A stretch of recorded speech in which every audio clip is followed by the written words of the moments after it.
কি অবস্থা? কেমন আছেন সবাই? রিসেন্টলি আমার কিছু ছবি এবং ভিডিওতে আপনারা আমাকে এই গামছার ফতোয়াটা পড়তে দেখেছেন। টিকটকে অনেকে কমেন্ট করেছেন, মেসেঞ্জারে অনেকে জানতে চেয়েছেন যে কিভাবে বানিয়েছি, কত খরচ পড়েছে, কতটুকু গামছা লেগেছে। তো প্রথমেই এই টেইলরের কাছে গেলাম এবং এতটুকু গামছা দেখে উনি সোজা মানা করে দিলেন যে এটুকু কাপড় দিয়ে বানানো সম্ভব না। আমি ওনাকে বললাম যে আপনি জোড়াতালি দিয়ে ডিজাইন করে বানাবেন, কাপড়ে শর্ট পড়বে না। হোয়াটএভার, যেটা হয় ভালোর জন্যই হয়। তো পরবর্তীতেই চলে গেলাম এই টেইলরের কাছে। আমি ওনাকে এই একই সাইজের দুটো গামছা দিয়ে বললাম যে আপনি এই দুটো দিয়ে সুন্দর মতো ডিজাইন করে একটা ফতোয়া বানাবেন। উনি খুব আগ্রহের সাথেই কাজটা একসেপ্ট করলেন এবং ইনস্ট্যান্ট আমার বডির মেজারমেন্ট নিয়ে কাটা শুরু করলেন এবং জাস্ট 2 দিনের মাথায় আমাকে ফতোয়াটা বানিয়ে রেডি করে দিলেন। আমার না এরকম এনথুজিয়াস্টিক পার্সন খুব পছন্দ, যে সহজেই প্রথমেই না বলে দেয় না। খেয়াল করলেই বুঝবেন যে পুরো বডিটা দিয়েছি একটা গামছা দিয়ে এবং দুইটা হাতা, গলার কাজটা এবং ফতোয়ার নিচের যে ডিজাইনটা এটা দিয়েছি আরেকটা গামছা দিয়ে। গামছাটা লম্বায় ছিল 3 হাত এবং চড়ায় ছিল 1 হাত।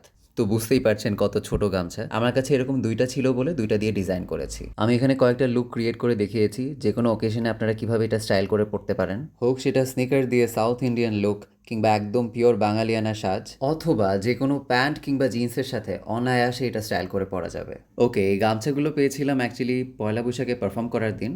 মানে আমরা যারা পারফর্ম করেছি তাদেরকে বিশ্ববিদ্যালয় কর্তৃপক্ষ হতে গামছা উপহার দেওয়া হয়েছিল। এগুলো মার্কেটে 70-80 টাকায় পেয়ে যাবেন, আর টেইলারের মজুরি ছিল 300 টাকা। That's it for today. আরেকদিন আসবো অন্য কোনো লুক ক্রিয়েশন নিয়ে। সবাইকে অনেক অনেক ধন্যবাদ।